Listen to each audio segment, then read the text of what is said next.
William Shatner's face is terrifying. That's too mean. Mike Myers, Michael Myers. Oh, Baby Driver did that already. I'll just be snarky about the film's titles. I'll be with you 2 seconds, man. I just need to do the intro.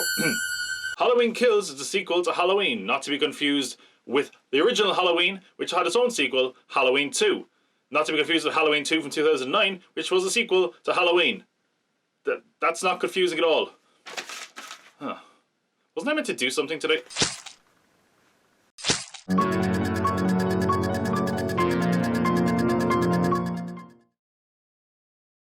2018's Halloween did an excellent job of finding the balance between paying homage to the original and also updating it so that it felt like a crowd pleaser for more modern audiences. It's one of the better examples of a reboot in my opinion, in that it really did feel like if they made the original film today. And here it kind of feels like they followed the same path, because it really does feel like they made their own version of the first sequel ever to Halloween, 1981's Halloween 2. Released 3 years after the original film, that film picked up on the same night of Michael's killing spree exactly where the first film ended. Universal Pictures presents Halloween 2. More of the night he came home. And that's exactly what we also have here. John Carpenter didn't feel like a sequel actually needed to be made, so he didn't return to direct, but he wrote the script anyway, and really felt like there was no story that was left to be told. And as a result, what we ended up with was something that was considered to be an okay sequel, but also totally unnecessary, and felt like it was really just going through the motions. And that sort of sums up my feelings on this new sequel as well. This film picks up exactly where the last film left off in what is now said to be a trilogy of new Halloween films, and that's kind of part of the problem, because it really does seem like they had no plans bar the first film, and now they've committed to a whole trilogy of films and they don't really know where it's all going. It does seem like they're making it up as they go along. And that's what's led to the story of this film, which is that the people of Haddonfield have had enough of the terror and trauma Michael caused them when he killed those people 40 years ago. 40 years ago. And they take up arms to kill him once and for all. Which leads to another strange problem I have with this film, and that's the fan service. Whatever else about the last film, they mostly kept fan service to a minimum. It was mostly just a quick nod if you were a hardcore fan of the series. Whereas this time, they've brought back characters and actors, one of whom is dead in real life, for little to no reason. And it's such a strange move from Halloween, because it's a series that's never really cared about its continuity. I mean, there's 4 timelines, I think, in the Halloween universe, discounting the Rob Zombie remake, so 5 if you count those.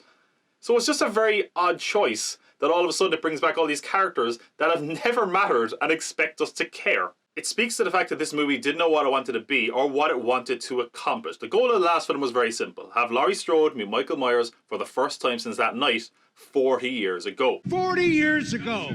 This time they're like, who else can we bring back? How about the kid who Laurie babysat? How about the kid who bullied the kid who Laurie babysat? What about the cop who lost his daughter? What about the kid that daughter was babysitting? Ha-ha! Are these doing anything for you? No? Why the hell would they? I remember him from 40 years ago. If we're totally honest, the Halloween series has only ever had 3 characters of any merit.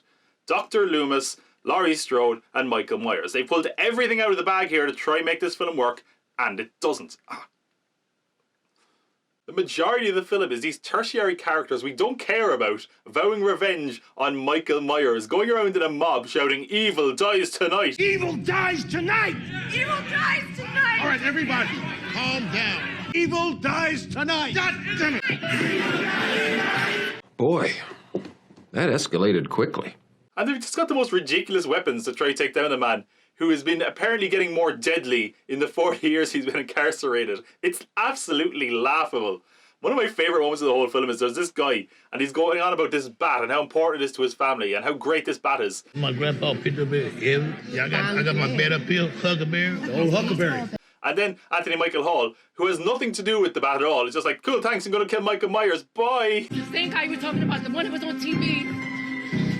Tommy, what are you doing? As a result, for me, this film actually felt like it had more in common with a Friday the 13th film than a Halloween film, and that it really was just paper-thin characters whose only purpose to exist is to be killed off by our slasher. And that leads to some excessive violence and some fun, gory kills, and hey, it's relatively entertaining as a result, but it really strips away any possible substance the Halloween series ever had. And I know Jamie Lee Curtis is out there right now trying to make political statements and connect it to Black Lives Matter. It takes on what happens when trauma infects an entire community. And we're seeing it everywhere with the Black Lives Matter movement. Which just, what? Don't shut up. don't say that, because the film doesn't really have anything to add to that except maybe a really obvious trope when it comes to mob mentality, which is that, maybe being a murderous mob could lead to murder. And you know who else murders? Michael Myers. Wait a minute. Does that mean we're becoming... Oh no! Now he's turning us into monsters. Who's the real 7 billion ton robot monster here? Not I. Insert Nietzsche quote here. On the other hand, we have characters we actually do care about, like Laurie Strode, who's totally relegated in this film. I mean, she's just totally sidelined. She's in the hospital bed for most of the movie after the events of the last film. It just really adds to the idea that they didn't know what to do with the middle chapter, because they must know that the finale is going to be Laurie and Michael facing off one last time. But save that for the last film. Don't do that here. No. Why would you do that here? That would give this film some purpose. Of course, Halloween is nothing without Michael Myers. Sorry, Season of the Witch. It just happens to be true. And if I can give the film one credit, it's that they mostly did alright by the shape here.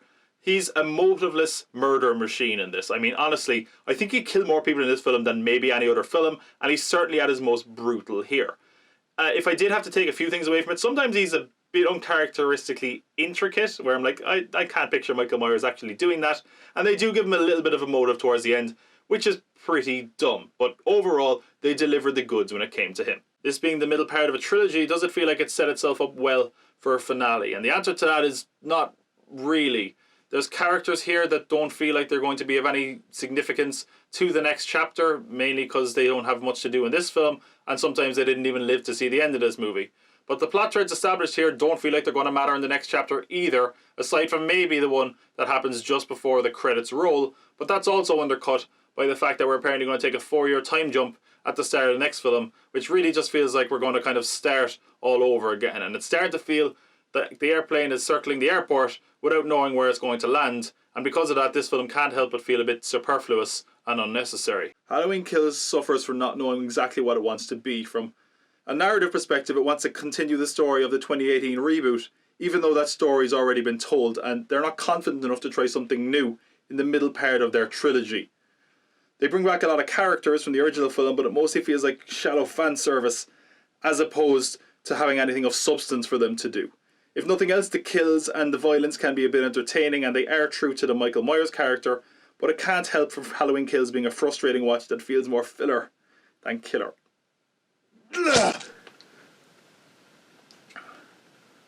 That makes sense.